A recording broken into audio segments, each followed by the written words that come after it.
Olá, seja muito bem-vinda, muito bem-vindo ao programa Humanamente. Já estamos no ar, na parceria da Band News FM, o Instituto de Psiquiatria do Hospital das Clínicas da USP, sempre com a melhor análise médica. Tudo bom, doutor Daniel Barros? Tudo bem? Tudo jóia, Roberta. E você, como é que foi a semana? Tudo em ordem? Tudo certo também, doutor. Vamos que vamos juntos com mais um assunto importante para tratar aqui no programa com os nossos ouvintes, olhar de uma forma mais aprofundada. E a volta ao trabalho, doutor, depois de uma grande perda, não é um processo fácil, mas há quem diga que ele é crucial. Para além de pagar os boletos, o ritmo da vida se impõe e a rotina pode ser aliada na caminhada para superar ou ressignificar a dor. Hoje a gente vai conversar sobre luto e saúde mental no ambiente de trabalho. Recebemos a psicóloga, escritora, especialista em perdas, lutos e saúde mental nas organizações, Mariana Clark. Mariana, bem-vinda. Prazer, Roberta. Obrigada pelo convite. Mariana, você está lançando um livro aqui, o Lutos Corporativos, como lidar com a dor e o sofrimento de colaboradores e manter um bom desempenho na sua empresa. Para quem está acompanhando no YouTube, eu estou mostrando aqui o livro, né, que sai pela Editora Intrínseca, e eu agradeço já a sua participação aqui no Humanamente e agradeço o lançamento de um livro com um tema tão importante, né? Eu imagino que o quanto o luto já é tabu de a gente tratar na sociedade de forma geral, quanta resistência não deve ter para tratar dele dentro do mundo corporativo? Você que está envolvida em saúde mental corporativa, qual que é a sua percepção? As empresas têm resistência realmente de tratar do tema? Tem, Daniel, tem bastante resistência. Eu digo que são duas dores. A dor de uma experiência de luto ou um sintoma e algum diagnóstico já efetivamente. E a segunda dor é a gente chegar no trabalho e a gente não poder falar sobre ela. Porque o luto, ele afeta todas as nossas dimensões e deixa a gente num lugar de muita impotência. Quando a gente se dá conta, às vezes, que a gente não tem recursos para lidar com essa experiência que, às vezes, é muito desorganizadora. E a impotência é uma palavra que não combina com trabalho, com resultado, com metas, com responsabilidades. Então, o indivíduo fica muito isolado e muito inadequado socialmente quando chega para trabalhar e está vivendo uma experiência como essa ou, eventualmente, algum processo de diagnóstico já, como a depressão, como a ansiedade. O que é que fez você escrever sobre lutos corporativos, Mariana? Eu acho que dá para a gente falar sobre vários tipos de lutos, e é claro que a gente quer explorar também muito a questão de saúde mental no trabalho com você. Mas em relação ao livro, houve algum insight, algo pessoal que te motivou? Sim, Roberta, eu tive aos meus 17 anos uma experiência bem importante que mobilizou toda a minha família de origem, naturalmente, que foi o assassinato do meu irmão no Rio de Janeiro. E eu tinha muita curiosidade de entender por que a minha família lidou com essa tragédia de forma muito diferente. E eu acredito que as nossas dores nos constituem enquanto indivíduos. E eu tenho certeza que eu sou a pessoa que eu sou, eu estudo esse assunto, sou a mãe que eu sou, a profissional que eu sou, justamente porque eu vivi essa experiência e, quando fiz 40 anos, acho que estava vivendo uma crise existencial e eu pedi o meu desligamento. Eu trabalhava dentro de organização depois de 18 anos, fiz essa transição de carreira e, de lá para cá, levo essa oportunidade de abrir espaços de expressão e validação sobre as nossas dores no contexto organizacional, que é um contexto inóspito para nesse lugar, né? Por conta desse tabu e do estigma que a gente vê há muitos anos. Eu acho que a gente se organizou de forma muito errada até aqui. E agora nasce uma oportunidade da gente poder falar sobre isso e levar mais cuidado para dentro desse contexto. Puxa, como as nossas experiências realmente nos constituem, né, Mariana? E as nossas dores também constroem quem a gente é. E o quanto, você falando da sua própria experiência, a gente vê que as experiências traumáticas, elas são o que são, e a partir dali a gente pode construir coisas e, enfim, inventar novos modos de vida e assim por diante. E isso é o que acontece ou pode acontecer no luto, né? Ele pode ser devastador ou ele pode ser uma dor que vai ajudar a pessoa, vai ajudar não, né? Era melhor não ter o luto, mas a partir dali a pessoa pode se reconstruir de maneiras mais positivas ou mais negativas. Isso eu imagino que também aconteça dentro das empresas, né? Assim, imagina, a gente passa nosso dia útil, a maior parte do tempo dentro do trabalho, convivendo com colegas, de repente o colega falece e fica ali também um buraco e fica uma experiência de dor e as empresas podem ou não, eu imagino, transformar essa dor em algo que vá ser para crescimento ou não. Você acompanha isso dentro das empresas? Você vê que, assim como nas famílias e assim como na vida individual, as empresas também podem ter esses dois caminhos? Exato, Daniel. Eu acho que a gente vai viver uma média, né, de 15 a 20 experiências como essas ao longo da nossa existência. E existem, naturalmente, ambientes e culturas que potencializam as dores que muitas delas a gente traz de casa. E assim como também existem ambientes que ajudam a gente a ventilar ou a suavizar essas experiências tão desorganizadoras. E isso vai depender de uma série de fatores, né? Eu estou recentemente acompanhando, por exemplo, um caso onde um funcionário perdeu a sua filha única de 8 anos com leucemia. E numa reunião, trazendo a área de recursos humanos, que é uma área importante nesse momento, né, a arquiteta desse cuidado, trazendo a liderança para essa conversa, trazendo o médico do trabalho nessa tentativa de como que a gente vai fazer para reintegrar esse funcionário. E numa conversa com as lideranças desse funcionário, pela dificuldade de todas as pessoas lidarem com essa tratativa, com esse manejo, a sugestão do gestor foi: por que a gente não dá férias para esse funcionário? E aí eu falei: férias não foram feitas para isso, né? Férias é para a gente descansar. Ou, por que a gente não pode afastar esse funcionário? É quando você vai fazendo 2, 3 perguntas para entender por que esse gestor está com tanta dificuldade de lidar com essa situação, a resposta que ele me deu foi: a gente está no meio de uma implantação de um sistema, que é um projeto que está no ar há 2 anos, e esse mês é um mês onde a gente vai... É o último mês da implantação do projeto, ou seja, a dificuldade desse gestor em administrar um funcionário que estava numa situação absolutamente desorganizadora, que é a perda da sua única filha, e uma tentativa dele de ou empurrar esse problema para a área de recursos humanos, ou deixar a pessoa em casa, afastar a pessoa, dar férias para a pessoa, para que ela não volte a trabalhar, para que não atrapalhe essa organização dele da entrega desse resultado tão importante que ele espera há 2 anos. Então, eu entro nesse momento, né, que é trazer a responsabilidade desse líder de que, infelizmente, ele vai ter que colocar isso na agenda, porque senão, o que a gente está dando de notícia para esse funcionário? Além dessa dor que ele traz, eu vou deixar de lado esse funcionário, seja dando férias ou seja deixando ele de lado com as suas atividades, e isso vai ser uma nova dor nessa experiência desse indivíduo, né? Então, por isso é que é tão complexo essa tratativa e esse manejo, e o livro traz essa proposta que é dar a responsabilidade a todas essas pessoas envolvidas nesses casos. Seja o indivíduo com uma postura ativa frente aos desafios que a vida vai apresentar, profissional e pessoal, a liderança capaz de entrar nessas conversas difíceis e colocar isso na sua agenda, e a própria organização, seja chamando especialistas, seja capacitando essa liderança, para que essa liderança se sinta mais segura no manejo e nas tratativas e nos endereçamentos desses casos, que são casos efetivamente muito complexos. Deixa eu chamar alguns dados aqui da nossa sala digital para a gente ter um termômetro do interesse das pessoas pelo assunto que a gente está discutindo hoje, a partir do livro Lutos Corporativos, como lidar com a dor e o sofrimento de colaboradores e manter o bom desempenho na sua empresa.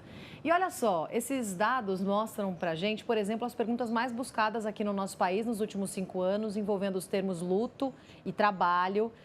Luto oficial tem que trabalhar? É uma das dúvidas principais. Quais parentes têm direito a luto no trabalho? Quantos dias tem esse luto?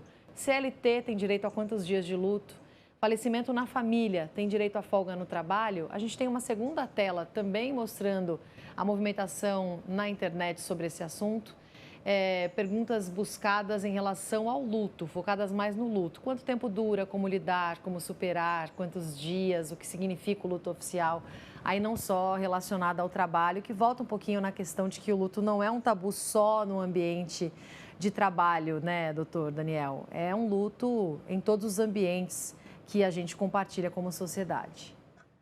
Pois é, Roberta, e é interessante, né, ver aí as perguntas das pessoas, os termos de pesquisa, e eu pensei aqui, Mariana, com as pessoas perguntando sobre essas duas coisas, né, sobre a licença, nojo que chama, né, a licença por causa do luto, quantos dias tem essa licença pela lei brasileira, versus quanto tempo dura um luto, né, esse processo em que a gente vai retomando a vida depois de uma perda, que se falava em superar, hoje não se fala mais tanto em superação. Eu queria te ouvir um pouco sobre essas duas coisas, né? Como são poucos dias de licença, mas como a gente não pode ter licença da vida para, de fato, retomar, né, o nosso dia a dia aos poucos, com ajuda, eventualmente até com uma ajuda formal, né, da empresa, porque a vida, afinal de contas, tem que continuar, né? Exato, Daniel. Sim, a licença oferece 4 dias para o colaborador, né? Ou seja, quem consegue se recuperar ou encontrar algum sentido nessa experiência com tão pouco tempo. E esse é o grande desafio que a gente encontra dentro da nossa relação com o trabalho. E a gente não gosta, nós especialistas, a gente não gosta de falar de tempo, porque cada um de nós chega nessas experiências, seja elas um divórcio, a perda de um animal de estimação, amputação, processos de aborto, de infertilidade, mudança de trabalho, mudança de país, o diagnóstico de uma doença que ameaça a continuidade da vida, aposentadoria, síndrome do ninho vazio, todos esses processos são considerados processos de luto e que a gente precisa reaprender a viver uma vida que a gente não conhece, né? Então, é impossível a gente entrar nesse processo de crescimento, de transformação, de elaboração com tão pouco tempo. Então, cada um de nós chega para essas experiências com um repertório, recursos e ferramentas, na qual a gente vai acessar essas ferramentas para a gente entrar nesse processo de elaboração. Então, depende muito de cada um de nós, né? Essa experiência pode durar para uma pessoa 1 ano, ou como pode durar para alguns lutos mais complicados, às vezes uma vida inteira, né? Então, o que a gente mais ou menos imagina é 1 ano quando esse indivíduo vai passar pela primeira vez pelas datas, por exemplo, mais importantes, seja o Natal, seja o aniversário de morte, seja o final do ano. Então, a gente fala mais ou menos de 1 ano, que é o tempo que essas dimensões vão sendo refeitas e a pessoa já voltou à sua funcionalidade. Porém, a gente sabe que a gente nunca volta à mesma pessoa, porque, como eu disse, é uma tentativa da gente reaprender a viver uma vida que a gente não conhece. Então, tem uma atualização de identidade, tem uma reforma íntima que a gente faz, quer dizer, quando eu vivo a experiência de perder uma pessoa que eu amo, quem sou eu? Como é que eu opero no mundo a partir daí? Né? Como é que eu vivo em sociedade a partir dessa experiência? O que eu tenho que aprender de novo? Então, é um processo lento, é um mergulho, né, existencial, de dar novo sentido a essa experiência, à medida que eu vou entrando em contato com tudo aquilo que reverbera, sejam os sentimentos mais inóspitos, como a culpa, os arrependimentos, uma tristeza às vezes profunda, para que a gente consiga ir nesse processo efetivamente de elaboração. E aí, Mariana, eu imagino que tenha diversos perfis de pessoas, né? Alguns que, por exemplo, preferem, em momentos de luto ou no momento de perda, mergulhar a cabeça no trabalho, para meio que esconder aquele sentimento, né? Ocupar o tempo. E, eventualmente, isso possa até ajudar, ou aquelas pessoas que não conseguem entrar em contato com o trabalho num primeiro momento também. Como é que você vê esses diferentes perfis e como lidar com cada um no momento de luto? É exatamente isso, Roberta. Cada um vai lidar da forma como for mais conveniente. Então, uma pessoa que enfrenta uma experiência difícil em silêncio, por exemplo, não necessariamente é uma pessoa que está negando, mas às vezes a forma dela enfrentar, a forma dela operar no mundo, ou seja, a estratégia dela de lidar, de entrar em contato com isso ficando mais recolhida. E a gente também precisa respeitar. Ao passo que tem pessoas que preferem, por exemplo, falar diversas vezes sobre a experiência e cada vez que fala, vai elaborando também, né? A palavra, a narrativa também ajuda nesse processo de elaboração. Então, o ideal é que a gente pergunte, a gente tente entender como é o funcionamento desse funcionário para que a gente consiga mais ou menos adaptar a sua realidade, seja em casa, seja no trabalho. Ou seja, eu sempre falo de uma repactuação. Como é que a gente consegue fazer com que esse retorno ao trabalho seja gradativo? Como é que a gente consegue fazer efetivamente para redistribuir as atividades que esse indivíduo tinha na equipe para que os resultados também não sejam comprometidos? Então, nesses momentos, o mais importante é a gente perguntar ao funcionário e, dentro do que for possível, naturalmente, da reorganização desse time para que não comprometa tanto o retorno ao trabalho quanto a funcionalidade da área e os resultados que essa equipe tem que entregar. E quando você fala de diferentes formas, né, de as pessoas lidarem com o luto, é importante, eu acho sempre bom lembrar disso, né, porque tem essa história, né, às vezes no consultório a gente ouve isso, as pessoas dizendo, mas ele não fala, ela não fala, ela precisa falar, ela precisa pôr para fora. Na verdade, a gente precisa respeitar muito a estratégia de cada um e estar lá, né, Mariana? Estar disponível. Se quer falar, você vai ter com quem falar. Se não quer falar, eu posso estar aqui em silêncio ao seu lado. Mas você coloca no livro uma coisa muito interessante que é o modelo dual, né, de enfrentamento ou de lidar com o luto, que é o enfrentamento da dor e o enfrentamento da vida. E se eu entendi direito, você me corrige se eu li o livro direito, o enfrentamento da dor é a gente focar e pensar mais na perda, naquilo que a gente está sentindo. Enfrentamento da vida é, bom, e agora? Como é que eu volto para o trabalho? Como é que eu encaro aquela situação? E a gente pode ser mais para um lado, mais para o outro, mas oscila, né, entre esses essas duas estratégias, né? Perfeito, Daniel, você entendeu direitinho, né? Durante muitos anos, a gente usava as fases do luto para a gente descrever essa trajetória, essa travessia difícil que é essa experiência. Nos estudos mais recentes, a gente fala dessa montanha-russa de emoções, ou seja, ora eu estou enfrentando a dor e eu estou vendo foto, eu estou entrando em contato com aquilo tudo que reverbera, ora eu estou aceitando os convites da vida para que eu volte à minha funcionalidade. Ou seja, quanto maior essa oscilação, até do ponto de vista cognitivo, melhor. Por quê? Porque quando eu estou enfrentando a dor, eu sei que eu estou autorizado a entrar em contato com esses sentimentos, por mais desorganizadores que eles sejam. E aí, quando eu recebo um convite da vida, e a vida está o tempo todo nos convidando a voltar a produzir, a olhar para frente, e aí sim eu estou autorizado também a experimentar um pouco e desocupar um pouco essa dor, para que a minha vida consiga se movimentar um pouco mais. Então, o processo do luto é muito marcado por esse movimento, essa possibilidade da gente se colocar em movimento. O que não significa negar a tristeza, o que não significa não entrar em contato com tudo isso que reverbera. Mas eu poder respeitar o meu processo que, ora eu vou caramujar nessa dor e eu vou entrar em contato com tudo aquilo que é importante a partir dessa história, honrar essa história. E ora eu vou, aos poucos, dentro do que for possível e confortável para mim, aceitando esses convites da vida, né?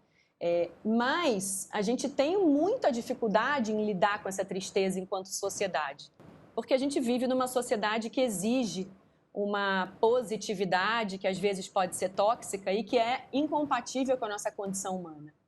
Então, quando você chega no trabalho e você está proibido a falar sobre isso, no final das contas ou um indivíduo que não consegue dar conta de ouvir um colega que está vivendo uma experiência como essa, e aí ele não quer falar sobre o assunto efetivamente. Por quê? Porque em muitos casos, quando a gente abre um espaço de cuidado com o colega, pressupõe a gente estar envolvido emocionalmente com esse colega.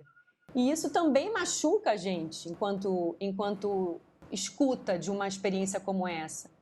Ou seja, eu não quero entrar em contato com a dor do outro porque eu vou ser catapultado para a minha própria experiência de dor. Então, é uma travessia muito solitária, né? Por isso é que é um tema muito inédito juntar essas duas coisas para que a gente possa falar de resultado e a gente precisa, né? As empresas precisam gerar lucro, precisam distribuir os seus dividendos, mas a forma como a gente vai apresentar esse resultado pode ser diferente. Essa é a proposta, né? Trazendo a responsabilidade a todos os envolvidos, seja, como eu falei, o indivíduo, a liderança, a própria organização, o médico do trabalho, que também tem um papel fundamental quando a gente pensa nos diagnósticos de adoecimento mental. Às vezes o jurídico precisa estar nessa conversa para a gente poder correr os riscos juntos, para que não fique tão pesado nem para o líder, nem para as áreas cuidadoras, né? Como, por exemplo, a área médica ou a própria área de recursos humanos. Mariana, vamos dificultar um pouco a nossa conversa então, hein? Vamos dificultar porque, olha, já é difícil falar sobre luto, já é um tabu. Já é difícil falar sobre saúde mental dentro das corporações. É mais difícil ainda falar sobre luto dentro das corporações. E quando entra o tema do suicídio, então aí o pacote ficou completo, né? Assim, é tabu em cima de tabu em cima de tabu. Como que se começa uma abordagem de um luto pelo suicídio de um colaborador? Porque aí vem outras camadas, né? Não vem só a perda, vem sempre aquela ideia, mas será que foi por causa do trabalho? E aí isso contagia também a equipe. A gente sempre fala aqui no Humanamente em não buscar uma causa para o suicídio, né? Sempre uma coisa multifatorial, então não dá para dizer foi o boletim, ou o trabalho, ou a separação, mas isso imagino que contagie assim, muito fortemente, né, o ambiente. Perfeito, doutor Daniel. Esse é um tema bem sensível, né? Eu já fiz alguns acolhimentos dentro de organizações e clientes com essa vivência, e isso efetivamente desorganiza muito as pessoas, né? Eu acho que a gente acabou de passar pelo Setembro Amarelo, e necessariamente uma pessoa que está em processo de sofrimento muito agudo cogita a morte, é uma pessoa que efetivamente não tem mais nenhuma saída, ou seja, não encontrou os seus recursos para dar conta dessa experiência. Então, a gente não pode, em hipótese alguma, minimizar esse sofrimento dizendo, como você disse, que foi efetivamente uma única causa, ou seja, o chefe ou o namorado ou aquele bullying que o adolescente sofreu na escola. É superficial, né? A gente dizer que uma única causa acometa um indivíduo em tamanho sofrimento.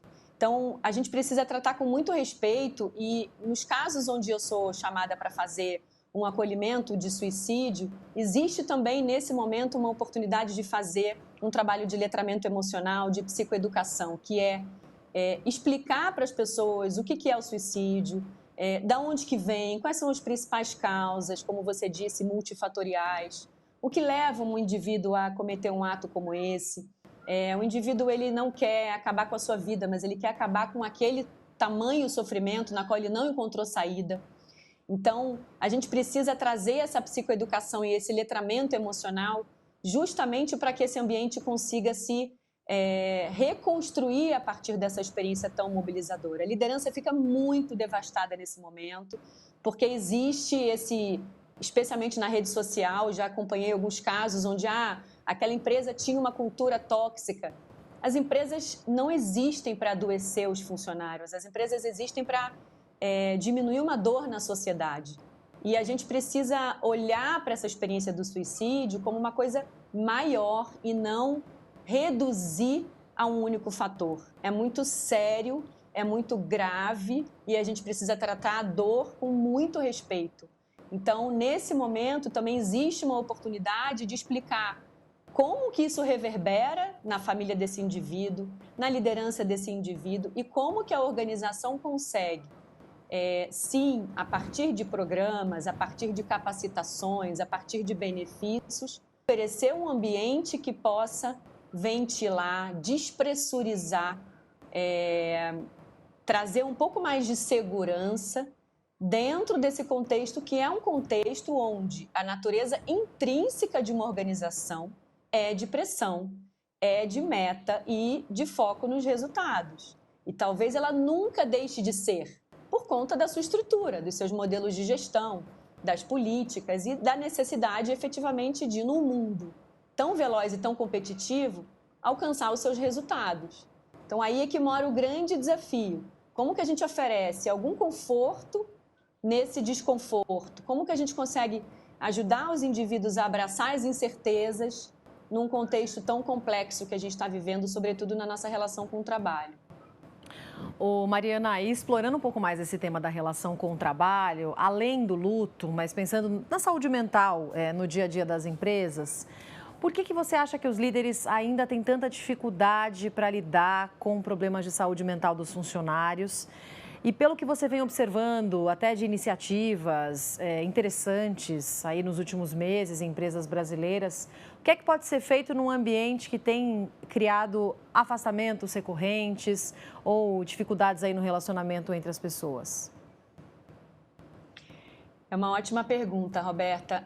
Os líderes, eu sinto que eles estão em crise, pressionados por todos os lados, né? Então, como eu falei, eu acho que tem líderes que sentaram nessa cadeira ou por uma carreira mais técnica, em algum momento apresentaram resultados e foram escolhidos para sentar, e alguns deles, a maioria deles, não teve uma capacitação adequada para ocupar efetivamente uma cadeira como essa, né? E eu acho que nesse processo dessa crise que a liderança está vivendo, onde tudo está também dentro das organizações, a responsabilidade sempre cai muito sobre as costas do líder, eu acho que ele também se sente muito inseguro, primeiro porque não tem essa capacitação, mas porque quer dar todas as respostas, né? E eu sempre digo, vocês não precisam ter todas as respostas, ninguém tem todas as respostas. Sobretudo quando a gente fala do adoecimento mental, né? O Dr. Daniel está aqui para falar melhor sobre isso do que eu. Então, levanta a mão e pede ajuda. Ninguém está dando conta de tudo, né? E está tudo bem a gente não dar conta de tudo. Mas a gente precisa, sim, ser responsável, criar uma comunicação mais assertiva, ter coragem para entrar nessas conversas difíceis, conhecer efetivamente a forma como meus liderados operam, levantar a mão em alguns dias, dizer hoje não é um dia bom para mim, porque quando você fala isso enquanto líder, você autoriza os seus liderados também a dizer que hoje não é um dia bom efetivamente para mim, talvez eu tenha que voltar no dia seguinte. Ou seja, essa possibilidade de estreitar esse relacionamento entre líder e liderado para que a gente possa levar as pessoas para a sua máxima potência, né, enquanto líder, mas também quando esses indivíduos não estiverem na sua máxima potência ou na sua funcionalidade, poder acolher, poder colocar no colo, poder oferecer uma caixa de lenços para que a pessoa possa se expressar, poder repactuar aquelas atividades, para que esse indivíduo se sinta mais seguro nesse ambiente, para que esse indivíduo não se sinta inadequado ou isolado no seu sofrimento, né? E eu acho que é importante, Roberta, quando você pergunta o que é possível fazer, abrir esses espaços de expressão, seja a partir de uma capacitação, seja a partir de uma roda de conversa, oferece essa possibilidade da gente poder falar abertamente sobre o tema. Como que isso afeta os indivíduos? Como que isso afeta as famílias dos indivíduos? E quando a gente leva esse letramento emocional, não necessariamente são as nossas dores que nos adoecem, não necessariamente é um ambiente corporativo tóxico que nos adoece, mas sim a falta de espaço de expressão da gente poder falar sobre isso. Eu digo que é o engolir o sapo, é o engolir o choro. Isso sim que faz com que a gente se sinta sozinho, isolado, e é muito destrutivo quando a gente passa um caminhão em cima da dor de um indivíduo, e aí ele vai se sentir cada vez mais sozinho nessa experiência e um estranho nessa experiência. Então, esses espaços oferecidos pela organização trazem a possibilidade da gente ventilar essas experiências para que o indivíduo volte à sua funcionalidade, volte à sua potência. Eu acho muito importante uma outra coisa que você comentou, Mariana, que você trata também no livro, né? Está até no subtítulo, para o ouvinte que está pegando agora, o livro da Mariana é Lutos Corporativos, como lidar com a dor e o sofrimento de colaboradores e manter um bom desempenho na sua empresa, lançado pela editora Intrínseca. Que é o seguinte, né, Mariana, a empresa tem que dar lucro, não tem conversa, né? Então, todo esse acolhimento diz, acho que tem uma crítica meio vazia, diz assim, mas a empresa só faz isso não é porque ela está interessada de verdade no colaborador, é porque ela está interessada no lucro. Bom, se isso fosse dar prejuízo, a empresa fechava, todo mundo ia para a rua, não ia ser bom para ninguém, né? Por outro lado, já que dá lucro, puxa, é bom, é humano, é ético, né? Enfim, é melhor e a empresa faz porque dá lucro. Claro que se desse prejuízo ela não ia fazer. Então é interessante trazer esse argumento também para a empresa, né? Assim, faça não só porque é o certo a ser feito, faça porque isso é bom para você financeiramente, né? Exato. E é mais barato, né, doutor Daniel? É mais barato a gente cuidar do que a gente tratar, né? O indivíduo, a gente prefere investir em empresas que tenham uma dimensão afetiva maior. A gente prefere consumir produtos onde existe uma cultura de uma empresa onde tem uma reputação, seja do CEO, seja do primeiro nível de lideranças, né? A gente está falando de resgatar e oferecer para os funcionários, eu digo que é beleza na vida ordinária. Como é que a gente ajuda o indivíduo a lembrar, por exemplo, que ele tem que respirar? Ao invés da gente ter que pagar um aplicativo de meditação para a gente respirar, como que a gente pode oferecer isso nos próprios ambientes organizacionais? Para que as pessoas se sintam ventiladas nas suas experiências, né? A gente não é só potência o tempo todo. Como eu falei, são muitas experiências de dor que a gente vai viver. Então, eu tendo esse entendimento de que hora eu vou ser potência e hora eu não vou ser potência, porque eu estou em dias que são mais complexos, eu consigo me aproximar mais de quem eu sou e poder ser efetivamente quem eu sou no ambiente de trabalho, né? Agora, de novo, a natureza intrínseca das organizações sim, de pressão, de máscaras sociais, de politicagem, de estratégias de sobreviver a esse ambiente que é um ambiente muito inóspito. Então, é uma força-tarefa da gente revisar as formas como a gente está se organizando para trabalhar, e a própria NR1, que é essa norma agora que vem com uma atualização da gente olhar efetivamente para os riscos psicossociais, ajuda também a organização a repensar a forma como ela está operando e na forma como ela está cuidando dos seus colaboradores. Mariana, muito obrigada por essa conversa aqui no Humanamente. Já fica o convite para você voltar numa próxima. Obrigada e bom trabalho. Foi um prazer. Obrigada a vocês. Obrigado, Mariana. Obrigado pelo papo, pelos ensinamentos. Sucesso aí para você com o livro. Obrigada a vocês. Prazer enorme conhecê-los. E para quem pegou o programa na metade, pode procurar a íntegra no site da Band News FM ou então procurar nossa versão em imagens no YouTube, gravada direto da sala digital da Band, com a direção do nosso Cauê Marques. Obrigada, aliás, Cauê, por toda a direção por aqui. Ou a nossa versão nos principais tocadores de streaming. Doutor Daniel Barros, voltamos na semana que vem, todas as plataformas, hein? Beijo. Até lá, beijo.